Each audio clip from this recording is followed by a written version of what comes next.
Good evening, everyone. Today, I, Ayushi Tiwari, is here before you to discuss a topic about lithium. So, today I am going to discuss about lithium. तो हम सभी लोग जानते हैं कि lithium क्या होता है. तो लिथियम हम लोगों ने पढ़ा है बीएससी नर्सिंग थर्ड ईयर में साइकेट्री में, जो कि मूड स्टेबलाइजिंग ड्रग होती है, और इसके बारे में हम आज डिटेल में थोड़ा डिस्कस करेंगे. Lithium is a mood stabilizing drug commonly used for mania and also called antimanic and discovered by F.J. Cade in 1949. तो लिथियम जो है उसको मूड स्टेबलाइजिंग ड्रग्स भी कहते हैं और ये कॉमनली मेनिया के लिए यूज़ होती है और इसीलिए इसको एंटीमेनिक कहा जाता है. और ये लिथियम हम लोगों ने केमिस्ट्री में ही पढ़ा था, जिसका एटॉमिक नंबर 3 होता है, और इसको डिस्कवर किया था F.J. केड ने 1949 में. सो इंडिकेशंस की बात करते हैं हम लोग. तो इसके इंडिकेशंस हैं एक्यूट मेनिया, यानी कि जब अगर थोड़ा बहुत मेनिया हो तो उसमें दे सकते हैं, और unipolar and bipolar mood disorder में अगर किसी को बाईपोलर डिसऑर्डर यानी कि शॉर्ट टर्म के लिए डिप्रेशन, शॉर्ट टर्म के लिए मेनिया हो तो, या फिर केवल मेनिया हो तो दे सकते हैं. इम्पल्सिविटी एंड एग्रेशन, यानी कि अगर कोई इम्पल्सिव बिहेवियर शो करता है या फिर गुस्से वाला बिहेवियर दिखाता है तो दे सकते हैं. सीजो एफेक्टिव डिसऑर्डर में दे सकते हैं, अगर उसको सीजोफ्रेनिया है तो भी दे सकते हैं. और कुछ अदर डिसऑर्डर्स हैं जैसे कि bulimia nervosa, borderline personality, premenstrual dysphoric disorder. तो इसमें प्रीमेंस्ट्रुअल डिस्फोरिक डिसऑर्डर को एक बार हम बताना चाहेंगे कि इसमें क्या होता है. ये एक टाइप का प्री मेंस्ट्रुअल सिंड्रोम होता है जिसमें जो इसके सिम्टम्स होते हैं वो फिजिकली और बिहेवियर के थ्रू बहुत ज़्यादा देखने को मिलते हैं. जैसे कि बहुत ही सीवियर मूड स्विंग्स होंगे और वो अपने बिहेवियर में भी उसको ले आएगी. और इसका एक्शन जो है वो क्या है. Lithium interferes with the synthesis and reuptake of chemical messengers by nerve communicate with each other including serotonin receptor blocker. तो क्या होता है कि लिथियम क्या करता है. लिथियम जो है, जो ब्रेन में हमारे केमिकल मैसेंजर्स रिलीज हो रहे होते हैं उसके सिंथेसिस और रीअपटेक को इंटरफेयर कर देता है, यानी कि रोक देता है, ताकि वो एक दूसरे से कम्युनिकेट ही ना हो पाए. जैसे कि कैटेकोलामाइन है न्यूरोट्रांसमीटर, तो उसमें वो क्या करता है, इंटरफेयर करता है. और इंक्लूडिंग सीरोटोनिन रिसेप्टर ब्लॉकर्स, यानी कि जो ब्रेन में सीरोटोनिन हार्मोन रिलीज होता है, जिसको हैप्पी हार्मोन भी कहते हैं, जिसके एक्सेस की वजह से ही क्या होता है, मेनिया हो जाता है. तो ये इसके रिसेप्टर्स को क्या करता है, ब्लॉक कर देता है. ओके, इसके रिसेप्टर्स को ये ब्लॉक कर देता है. तो लिथियम का जो इफेक्ट है वो जब लिथियम स्टार्ट करते हैं उसके विद इन वीक में स्टार्ट हो जाता है, दिखने लगता है. और उसका जो फुल इफेक्ट है वो कब देखने लगता है, 2 से 3 हफ्ते बाद उसका फुल इफेक्ट भी देखने को मिल जाता है. तो लिथियम की जो थेरापेटिक रेंज है वो 0.6 to 1.2 milliequivalent per litre है. और इसकी डोजेस की बात करें तो ये जो है 3 फॉर्म में आती है. एक तो ये आती है टैबलेट के फॉर्म में आती है, और ये कैप्सूल के फॉर्म में आती है, और ये सोल्यूशन के फॉर्म में भी आती है. तो टैबलेट के फॉर्म में ये लिथियम कार्बोनेट के फॉर्म में आती है जो कि 300 mg की होती है, और सोल्यूशन में ये लिथियम सिट्रेट के फॉर्म में आती है जो कि 300 mg बाई 5 ml होती है. तो यूजुअली जो होता है लिथियम जो है वो 900 to 2100 mg पर डे देना चाहिए, 2 से 3 डोज में डिवाइड करके. और लिथियम की जो टॉक्सिसिटी होती है वो कब होती है, अबव 2.0 मिली इक्विवेलेंट पर लीटर. अगर इससे ऊपर वैल्यू जाती है तो लिथियम टॉक्सिसिटी होने लगता है. तो अब हम लोग बात करेंगे. आई होप कि आप लोग को अभी तक की मेरी बात समझ में आई होगी.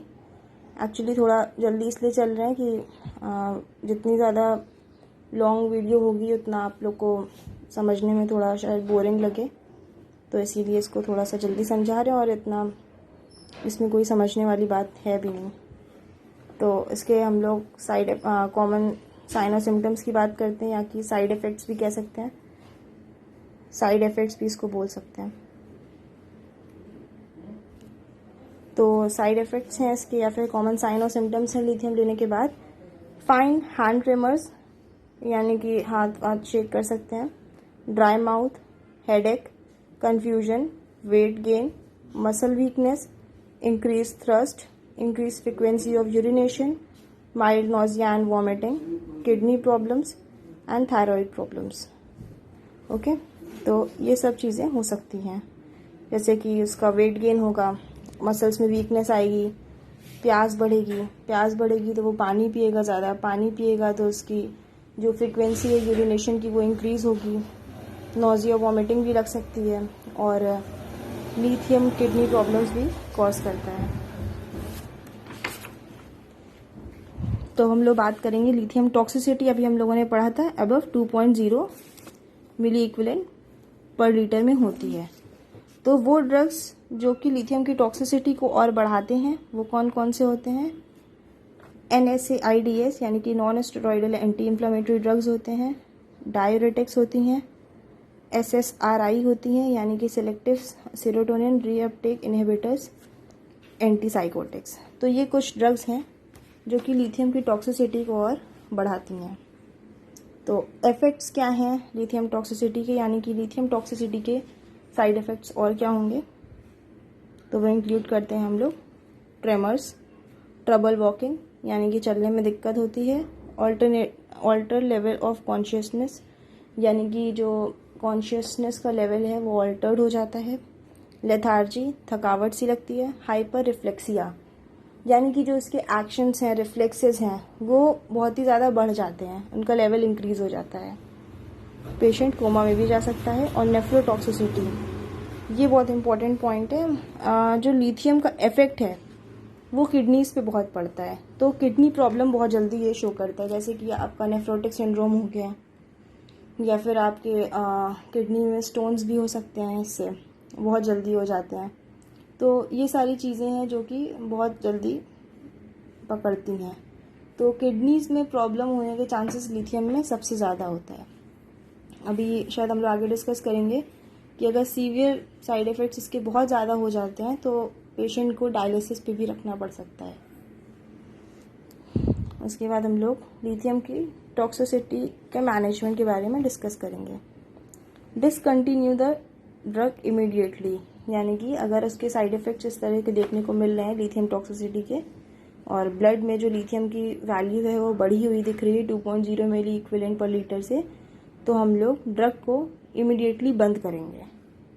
और अगर पॉसिबल होगा तो अगर पेशेंट समझने की स्थिति में होगा तो उससे कहेंगे कि जितना हो सके उतना वो पानी पिए। And assess the serum lithium level, serum electrolyte, renal functions, ECG as soon as possible. तो उसके हार्ट के फंक्शन को और रीनल फंक्शन को और सीरम लिथियम लेवल को और सीरम इलेक्ट्रोलाइट को चेक करेंगे। और maintain fluid and electrolyte imbalance, और फ्लूइड और इलेक्ट्रोलाइट इम्बैलेंस को भी चेक करेंगे। और अगर हमने बताया था भी कि अगर जो है इसका मैनिफेस्टेशन सीरियस होगा, बहुत ज़्यादा सीवियर होगा, तो पेशेंट को हीमोडायलिसिस के लिए भी रखना पड़ सकता है। तो यहाँ तक आपको शायद बात आई होगी समझ में, और अगर नहीं आई होगी तो आप लोग हमें DM करिएगा, हम आपको इसमें वो वीडियो भेज देंगे या फिर समझा देंगे। ओके, तो कॉन्ट्राइंडिकेशन क्या है लिथियम के? कार्डियक, रीनल, थायराइड और लिवर डिसफंक्शन। अगर किसी को कार्डियक प्रॉब्लम है, रीनल डिसफंक्शंस हैं या फिर थायराइड या लिवर में प्रॉब्लम है तो उसको लिथियम नहीं स्टार्ट करेंगे। और भी कई मूड स्टेबलाइजिंग आती हैं तो उनको दे सकते हैं, जैसे कि सोडियम वाल्पोरेट है। और प्रेगनेंसी के फर्स्ट ट्राइमेस्टर में हम लोग लिथियम नहीं देंगे। अगर पेशेंट को सीवियर डिहाइड्रेशन है तो भी नहीं देंगे, क्योंकि उससे फ्रीक्वेंसी ऑफ यूरिनेशन बढ़ता है। अगर हाइपोथायरॉयडिज्म है तो भी नहीं देंगे, या फिर अगर पेशेंट की हिस्ट्री रही होगी सीजर्स की तो भी हम लोग उसको नहीं देंगे। तो फ्रेंड्स, अब हम लोग बात करेंगे कि हमारा यानी कि नर्स का क्या रोल होता है हम लोग जब पेशेंट को लिथियम एडमिनिस्टर करते हैं, उससे पहले या उस तक।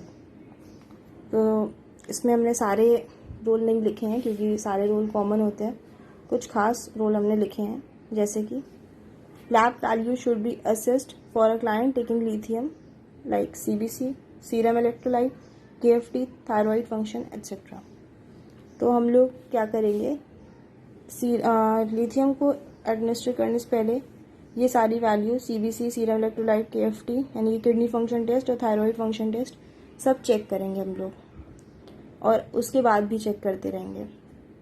और क्योंकि लिथियम के बाद GI डिस्ट्रेस भी हो सकता है, यानी कि पेट में दिक्कतें हो सकती हैं कुछ, तो इसको डिस्ट्रेस को कम करने के लिए लिथियम को फूड के साथ या फिर मिल्क के साथ दे सकते हैं। और पेशेंट को इनकरेज करेंगे कि वो फ्लूइड को लेता रहे बराबर, at least 2000 to 3000 ml per day लेना चाहिए, यानी कि 2 से 3 लीटर उसको लेना चाहिए, ताकि उसको हाइपोटेंशन, इलेक्ट्रोलाइट इम्बैलेंस ये सब ना हो। और लिथियम के कुछ और भी साइड इफ़ेक्ट्स होते हैं, उन सब से बचने के लिए उसको इनकरेज करेंगे कि हम लोग उसको फ्लूइड इनटेक ज़्यादा करें।